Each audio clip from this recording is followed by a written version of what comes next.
Je vais exposer dans ce tuto la coloration de Gram ainsi que son observation au microscope optique.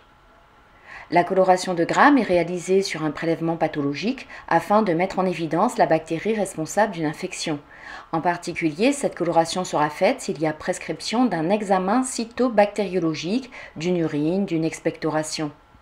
Elle peut se faire aussi après obtention d'une souche pure bactérienne à l'issue d'un isolement. La coloration de Gram permet alors de débuter l'identification de la souche. À l'issue de cette technique, les bactéries seront colorées différemment selon la composition de leurs parois. L'explication de ce phénomène est donnée dans la vidéo cours de microbiologie numéro 3. Les bactéries Gram+ seront violettes, tandis que les bactéries Gram- seront roses. Comme pour toute coloration bactérienne, on réalise d'abord un frottis sur une lame à partir d'une suspension dense de préférence.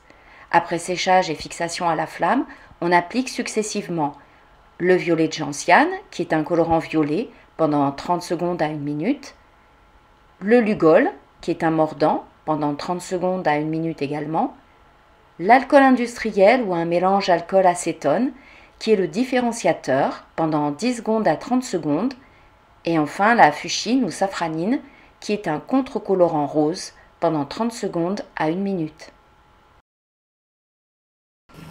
On peut tracer au marqueur sur le dos de la lame une zone dans laquelle le frottis sera effectué.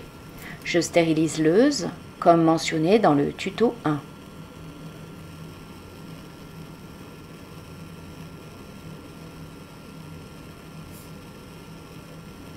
Et prélève une euse de suspension bactérienne. Euse à plat sur la lame, je fais un frottis homogène par un mouvement dit en coquille d'escargot sur 1 à 2 cm². Si l'échantillon n'est pas très concentré en bactéries, j'évite de trop étaler le frottis. Je laisse le frottis sécher totalement près de la flamme. Je saisirai ensuite la lame avec une pince en bois. La petite croix dessinée sur la pince permet de repérer la face de la lame sur laquelle se trouve le frottis. J'écrase 3 fois la flamme, frottis dirigé vers le haut. À l'issue de cette étape, les bactéries sont mortes et fixées sur la lame. Je laisse la lame refroidir et je peux démarrer la coloration de Gram.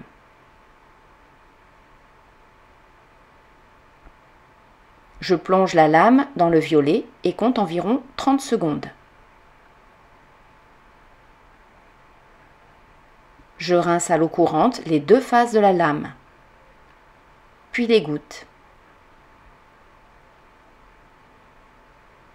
Je plonge la lame dans le Lugol et compte environ 30 secondes. Je rince à nouveau à l'eau courante, toujours les 2 faces de la lame, puis l'égoutte. L'étape à l'alcool est cruciale et doit durer 10 secondes en tout. Je rince à l'alcool rapidement les 2 faces de la lame afin de relarguer l'excès de colorant, puis recouvre le frottis par l'alcool. Je rince enfin les 2 faces de la lame, toujours à l'eau courante. Je plonge la lame dans la fuchsine et compte au moins 30 secondes. Je rince enfin une dernière fois à l'eau courante, toujours les 2 faces de la lame.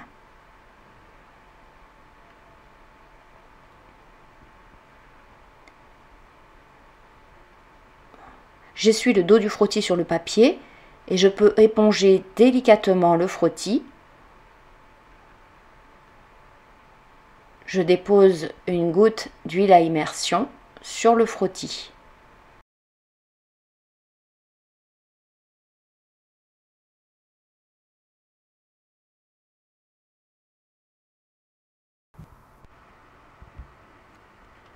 Je sélectionne l'objectif 100. Étant donné que les oculaires grossissent de 10, le grossissement total sera de 1000.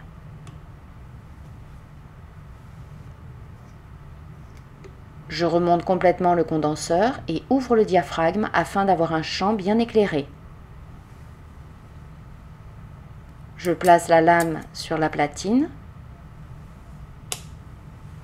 et amène l'objectif 100 en léger contact avec l'huile à immersion.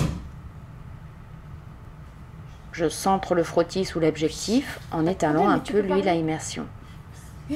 Je regarde à travers les oculaires et à l'aide de la vis macrométrique, j'éloigne tout doucement le frottis de l'objectif.